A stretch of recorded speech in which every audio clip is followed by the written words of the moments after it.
அறிவோம். அனைவருக்கும் நமஸ்காரம். இப்போ நம்ம பார்க்க இருக்கின்ற வகுப்பு முண்டக்க உபநிஷதம். இப்ப நெறைய உபநிஷதங்கள் இருக்கு. அது நெறைய இருந்தாலும், நாம இப்ப பார்க்க போற உபநிஷதம் முண்டக உபநிஷதம் பார்க்க இருக்கிறோம்.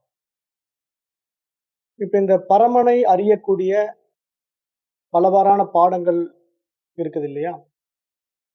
அதுல வரக்கூடிய பெரும்பாலான விஷயங்கள் எல்லாமே நம்முடைய சனாதன தர்மத்தின் வழியில் வந்த வேதங்களை அடிப்படையாக வைத்துக் கொண்டு தான் நம்முடைய வழக்கத்தில் நடைமுறையில் இருக்கின்றன. அத்தகைய வேதங்களின் இறுதி உண்மையாக, அறுதி பிரமாணமாக அறியப்பட்ட 3 முக்கிய நூல்களின் வரிசையிலே உபனிஷதங்கள், பிரம்மசூத்திரம் மற்றும் பகவத்கீதை போன்றவைகள் அடங்குகின்றன. இவைகளை நம்ம பிரஸ்தானத்ரயம்னு சொல்றோம். இப்ப இந்த பிரஸ்தானத்ரயத்துல இப்போ நிறைய உபனிஷதங்கள் இருந்தாலும், அதுல இப்ப நம்ம பார்க்கிறது முண்டக உபனிஷதம். இப்ப இந்த ஒவ்வொரு உபனிஷதங்களுக்கும் ஒரு மகா வாக்கியம் இருக்குது. அந்த மகா வாக்கியத்துல 4 முக்கிய வாக்கியங்களாக பார்க்கப்படுகின்றன. அவைகளை பிரஜ்ஞானம் பிரம்மா, அயம் ஆத்மா பிரம்மா, தத்துவம் அசி, அகம் பிரம்மாஸ்மி அப்படிங்கிற 4 முக்கிய மகா வாக்கியங்கள் நடைமுறையில பார்க்கிறோம். அதுல இந்த பிரஜ்ஞானம் பிரம்மா அப்படின்னா, இந்த பிரஜ்னையே, அந்த அறிவு உணர்வே பிரம்மம் என்று பெயர். பிரஜ்ஞானம் பிரம்மா என்றால் பிரஜ்னையே பிரம்மம் என்று பெயர். அந்த மகா வாக்கியம் ரிக்வேதத்தில ஐத்திரேய உபனிஷத்துல வருது. அடுத்தது 2வதா வருகின்ற அயமாத்மா பிரம்மா அப்படிங்கிற அந்த ஒரு மகா வாக்கியம் இந்த ஆத்மா தான் பிரம்மம் என்று சொல்லுது. அது அதர்வண வேதத்திலே மாண்டூக்கிய உபனிஷத்துல வருது.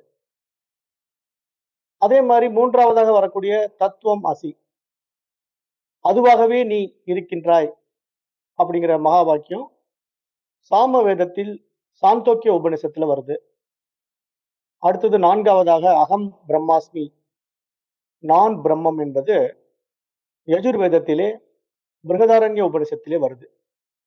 இது மாதிரி இந்த 4 மகா வாக்கியங்களும் 4 உபனிஷதங்களிலே முக்கியமாக சுட்டி காட்டப்படுகின்றன. அத்துடன் 4 வேதங்களை அடிப்படையாக கொண்டு இவைகள் இருக்கின்றன. இப்ப பிரஜ்ஞானம் பிரம்மா, இந்த பிரஜ்னையே பிரம்மம் அப்படி நம்ம பார்க்கணும் இல்லையா? அப்படி பார்க்கும்போது இந்த பிரஜ்னைன்னா என்ன? அது ஒரு உணர்வு அப்படின்னு தெரியுது. அப்ப அந்த உணர்வுன்னா என்ன மாதிரி உணர்வு? தொடு உணர்வான்னா, இப்ப நம்ம இடத்துல மனிதராகி நம்ம இடத்திலே தொடு உணர்வு இருக்குது. யாராவது தொட்டா தெரிஞ்சுக்கிறோம். அல்லது ஒரு எறும்பு எங்கேயாவது நம்ம கால்லயோ கையிலயோ ஊர்னா ஏதோ ஊறுதே அப்படின்னு சொல்லி பார்க்கிறோம். அப்ப அந்த தொடு உணர்வு நம்மளால் உணரப்படுகிறது. நம்முடைய புலன்களிலே தோலுங்கிற ஒரு பகுதியில உணரப்படுகின்றது. மற்ற அறிவு நம்ம இடத்துல இருக்கு. 5 அறிவுகளில பார்த்தல், கேட்டல், சுவைத்தல், நுகர்தல் அப்படிங்கிற மற்ற அறிவுகள் எல்லாம் நம்ம இடத்துல இருக்கு. ஆனா இங்க படைக்கப்பட்ட ஜீவராசிகளிலேயே முதலாக இந்த பிரஜ்னை எனும் உணர்வு இந்த கல், மண் போன்ற ஜடப்பொருள்களுக்கு அடுத்ததாக தாவரங்களில் தான் முதலாக அறியப்பட்டது.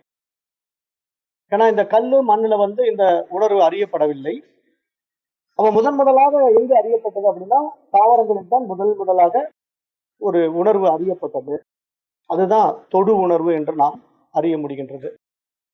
அந்த தொடு உணர்வுங்கிறது எப்படின்னா, ஒரு கொத்தாஞ்செருங்கி செடி தன்னை தொட்ட உடனே அது யாரோ தன்னை தொடுகிறார்கள் என்று உணர்ந்து கொண்டு தன்னை முழுவதுமாக சுருக்கிக் கொள்கிறது. அப்ப அதை வைத்து பார்க்கும்போது தாவரங்களுக்கு தொடு உணர்வு இருக்கின்றது என்பது நம்மளால் புரிந்து கொள்ள முடிகின்றது.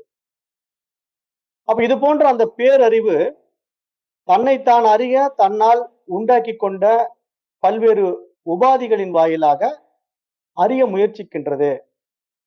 அவ்வாறு அது அறிய முயற்சிக்கின்ற முயற்சியின் முதல் படிநிலையாகத்தான் படைப்பின் முதல் அம்சமாக தாவரங்கள் பார்க்கப்படுகின்றது.